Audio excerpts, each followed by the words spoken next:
I think that's one thing that can maybe be said about like us as younger carers, is that you want to learn. You take time to look for information, to seek out, maybe not even help, but just advice and things like that, which you then end up being quite an educated, well-rounded person, but it's knowing how to apply that as well. Because I certainly grew up feeling like I had the identity of carer, and then when my dad passed away, I didn't know who I was. I had to leave my job, take 4 years out, go and retrain, and it sounds so cheesy to say find myself again, but I did, because I had no idea who I was outside of that caring role, really. And you know what? I always looked at you with so much admiration for that, because I don't think I know anybody else that after we left school, they just wanted to do their own thing and find themselves. Like, you've started so many companies. I can't even keep up with all the ventures that you've done. The Beachy Clean. Remember Beachy Clean back in the day? We knew about Beachy Clean. That was great. I loved that. I just thought, big up Cece. Like, look at her. Like, just out in the big world trying to find herself. I feel like I still need to do that. Like, I've done it within my own sphere of consciousness, if that makes sense. I've done that, but I haven't done it physically. Like, I'm still at home. I still live at home. And actually, this is something that I've wanted to express for a long time, but I feel almost a little bit trapped, because I feel like I don't want to leave my mum. Yeah. But I also really want to have my own space. I really want to. But then I think, but people would be so grateful to be able to live with their mum still. And I think when she's gone, she's going to be gone. And would I have rather have spent my time with her while she was still here, or out in the world doing my own thing selfishly? And then, I don't know, it's still really trippy for me. I'm still trying to work that one out. And honestly, I think you said selfishly there, but I don't know that it is selfish, because I think at a certain point, even as carers, there can be some stability within those relationships. And so perhaps it doesn't look like moving out, finding yourself and finding that freedom. Perhaps it just looks like, what I used to do when I was a carer for dad, which is save up all the money I possibly could in a year and then hop on a flight to, South Africa or South America, and spend even just a month working on a volunteer project, some kind of turtle sanctuary or a shark diving trip or something, because it just felt good for me. And then I wasn't really alone, because, you're in these tour groups with other people. But it gave me still that freedom of just having something that was mine. And I often used to say to people, I felt like it recharged my batteries. That was the way that I used to remind myself I can be independent. I am a strong person. I can get over my anxieties and travel to different places on my own. And then when I come back, I feel in a better headspace to be able to support dad and the rest of the family as well. So yeah, I think it's not selfish to take time for yourself or to find yourself. I think I come at it from a slightly different perspective, because for me, dad getting dementia at such a young age was like, why wait to do the things you want to experience, because you don't know if you have tomorrow or not. So there's always two sides to the coin, really. I think that just healed a little part of me. Yeah? Yeah, it did. Because I honestly always thought it was selfish of me to...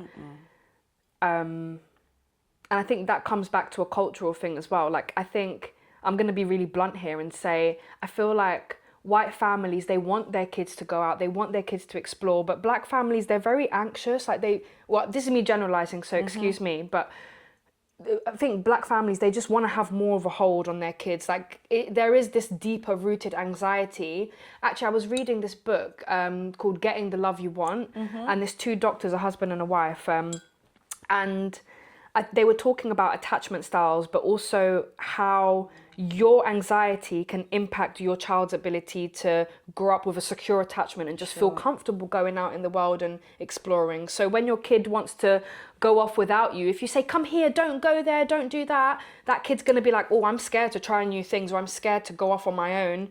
I need to stay close to my dependent. I need to depend on my dependent, and they need me to depend on them. Like, I don't know if that's an identity thing or what, but it's like... Well, I can definitely say from my side, like, I grew up in a family that was very much like, try the new thing, do the new thing, like absolutely go for it. As long as, you know, of course you're being safe and sensible, but go for it. Like, you know, Dad was the biggest encourager and supporter of me doing what I wanted to do and trying new stuff. So yeah, at least from my small perspective of a family unit, for me, that was true, that I was encouraged, and my brother similarly, to go out there, be adventurous, develop your own identity and stand on your own 2 feet, and find yourself. I think that's why even when caring for Dad, you know, they were happy for me to go away in the summer. And I feel very lucky that I was able to, because I know a lot of other people don't have the luxury of having other people in the family who can help care and support the person. And so you end up not able to do these things. But I think that's also why it's not selfish when you do have the opportunity to do it, because when have you had the opportunity before? And also there are so many people out there making the most ridiculously selfish decisions every day. You taking a break for yourself is certainly not the worst thing that's happening on the planet. And I think sometimes we just need to give ourselves that perspective and look at it through the lens of, I am allowed to take time for me because I'm actually just as important as everybody else here. And yes, I care for this person and I want to be there to support them, but at the same time, it's that thing again of you can't pour from an empty cup. Yeah, that's really true. Yeah. You can't. And I think that's why it was just, the distractions then became such a solid part of my life, because it's like, this is my holiday. Right? Yeah. I can't physically go anywhere, but I'm, you know, mentally I can take myself on a journey. I can go away, sure. right? I have my days where I don't think I'm actually that strong. Like I'm, you know, I feel weak today, and it's like... Yep. And I think sometimes it can be really hard when other people see you as this strong character, because then they're almost like, well, why can't you deal with it yourself? Please, and thank you. You know, I usually come to you for help, so, you know, you've now come to me for help, and actually I don't know what to do. It sucks sometimes. Oh my goodness, you're literally speaking my life. Literally 2 days ago, someone said to me, yeah, you're a soldier. And I'm like, I'm not a soldier. I've never been to war. Also, like, I didn't ask for this. This wasn't a choice. I don't want to be a soldier. I just want to be a princess who can break down and cry. But I feel like I'm not allowed to be that person because I've always been a soldier. Like, even growing up, like, my identity was shaped around certain characteristics. Like, oh, you're such a good girl, like you've cleaned the house, or you've cooked this, or you've done this, and you're so good, and you look after your mum, and X, Y, and Z. And I'm like, okay, so if I don't do those things, then I'm not a good girl. Yeah. And the days I don't, like, it makes me a bad girl if I feel like I don't want to do those things. Or even if I just feel too tired to be able to do those things, you start to put too much value in what you're able to achieve rather than you as a person. 100%. Yeah. And then the distractions allowed me to kind of not do so much, but then I felt the crippling shame because of that identity that I had shaped my whole life around. So the shame is something I'm processing now myself. But I want to flash back to something you said earlier about relying on friends and support network and like being in an age of technology. I think for me now, what has actually offered me a lot of solace is being able to use ChatGPT. And I know I feel a bit of shame around that as well, because I know that people are like, oh, don't use AI for this and don't use it for that. But I'm someone, because I'm a soldier, I like to offload onto something that is an inanimate object and doesn't have emotions, you know? Yeah, I can see that. I can see the appeal of doing that. I think, of course, as long as it's in a safe way, because of course you hear these stories now of younger people almost relying on it as a therapist. But I think, as you've said, almost using it more as, sounds like you're using it as a journal more than anything else. Yes, 100%. Like a dumping ground for the ideas. Yes. Then I 100. can see how that would actually be very beneficial, because you are actually getting some feedback to what you're saying. It's not just you writing it into a book. Right. I totally see that. But the issue there is, if you don't have the awareness, like sometimes chat will reply and say, oh, I can see that this is what you're feeling, or this is what you're going through. And I'll be like, actually, that's not what I said. I said this, and let's be specific. And then it says, you're right to correct that, or you're right to push back on that. But I can see why it could be a problem for someone who doesn't have that awareness, and they'll be like, oh, yeah, this is how I'm feeling, and they'll really personalize what the AI says. Particularly for young people. That part. When you are feeling vulnerable, you can be very suggestible. And I think that's where, there need to be better monitoring systems on regulation, who's using it for how long, what kind of conversations are happening, because you don't want a child to be almost like Tumblr was for us back in the day, just this echo chamber of sadness, and making you realize how upsetting your situation actually is. Because once you end up down that rabbit hole, it's a very long way back if no one else is going to give you a hand there. And I think if I hadn't had therapy, I mean, I've spoken about it openly before online and stuff, but I did hurt myself at one point because I just didn't know how to deal with everything. Had I not had a family that stepped in and said, this isn't right, we're going to get you some support, had I not gone to therapy, had I not spoken about these feelings, who knows? Life could have gone in a very, very different direction. So it is important that if you're feeling like that, you speak to a person as well. You can use AI and stuff to just throw these ideas at, but if you are feeling genuinely sad and need support, you reach out to a person, not a computer. That is really good advice, Cece, honestly. So thank you for saying that, because I can understand why sometimes my methods may not have been the healthiest. And I think I'm blessed to say that because I have awareness, I'm able to come out on the other side of it a little bit stronger and move forward with my life. But not everyone will be as fortunate. So I think it's really important to add that caveat in there. Yeah, exactly. Use the tools that are right for you. Use what works best for you, but understand their limitations as well. I think that's where it's important. And actually, I remember when you started going to therapy, because I remember you telling me it wasn't on the NHS, because I think I asked you, and you said it was £50 an hour. I remember that because I was like, whoa, you pay that much to speak to someone, like. And I thought, wow, that's really privileged. That's a very, I mean, that's it's a huge also privilege, like a flashback, because I mean, £50 for an hour of therapy now is non-existent. It's so much more expensive than that, which is awful.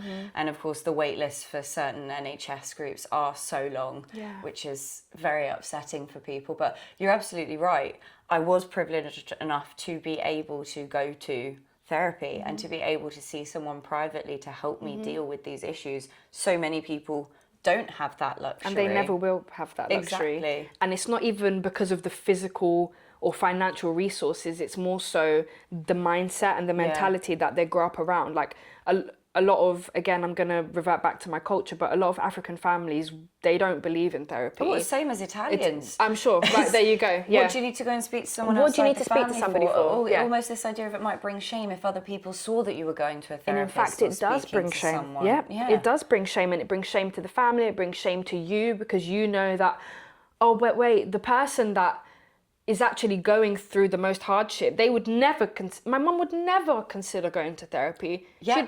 Same as Dad. Dad was like, I'm not going. My mum also not going. My brother not going.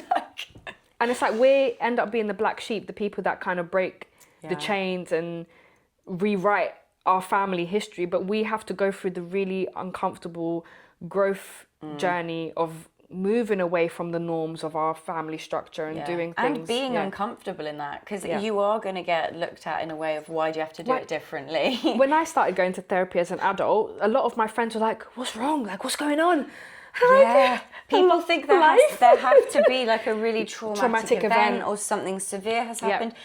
You go to the gym and work out every day to support your body, right? So why can't I go to therapy once a month, once a week even, to support my brain and my mental health? What's wrong with that? Yeah. It's a good rebuttal. I never knew what to say. I used to just be like, life, I don't know, a lot's going on. Everybody finds different paths, after being a carer. Of course, I've used my experience to create this community and do what I do now, but how would you say being a carer has shaped your identity? In so many ways. So many ways. It shaped my character in the way where, as I said before, I call myself a low maintenance friend, and I have a lot of grace for people in my world. Yeah. And if it wasn't for me being a young carer, I don't think I would have that mindset. It also drove me into always wanting to better myself and self-discovery and this journey, this path. And I never would have gone down this path had I not been a young carer. I would have just been any other individual just moving through life and letting life happen to them. But I think now, because I kind of deconstructed religion for myself, I decided, oh, I'm in control of my world. I get to decide how I live my life and what happens. So I think that's been a very empowering thing. Yeah. Coming from someone that felt like they didn't have control or they didn't have power, now I've found that within myself, found that self-validation, and it's allowed me to move through life a lot more confidently and just try things and listen to my inner voice more, trusting myself, which has led me to obviously being a creative, creating my own music. So I released my first ever song in 2020 during lockdown, and literally I recorded it on a USB plug-in mic using a YouTube beat that I found. And from there, that was kind of just like a catalyst into a whole new world for me. So I think feeling stunted and trapped in one way allowed me to discover freedom in another way. That's beautiful. Yeah. So whenever I sit down and put pen to paper, that's my freedom. Like, I feel like, oh my gosh, I could go anywhere right now. Like, I could... And it's like taking something intangible and making it into something physical. Yeah. For me, that just gives me so much. That really charges me up. Like, that fuels me. It's almost like you mentioned earlier, this idea of escapism, except you have channeled it in a way that is so productive and healthy. And you're allowing your mind to go where it wants, to create beautiful music, to do whatever you'd like to do, but in a way that is so constructive for you and your identity. Yes. That's really amazing. 100%. And where can people find your music and listen to it? So my music is available to stream on all streaming platforms, YouTube, Apple Music, Spotify, whatever you use. But my name is Swayla, and if you type Swayla on Google or YouTube, I will come up. It will all be linked in the yes. video as well, so just head to the description and click those links. Yeah, I also have a radio show on Deja Vu FM, which is every Saturday from 1 till 3.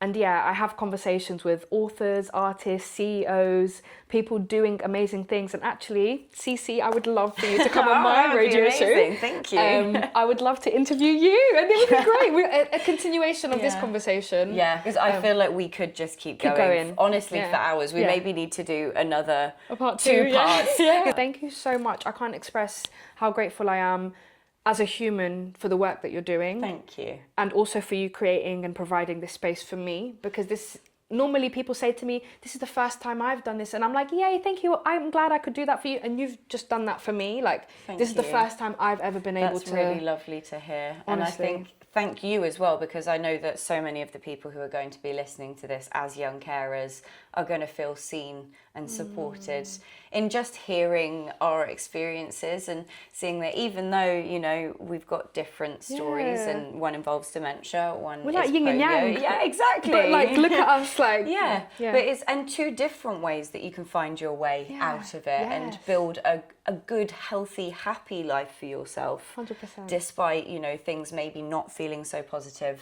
during those school years.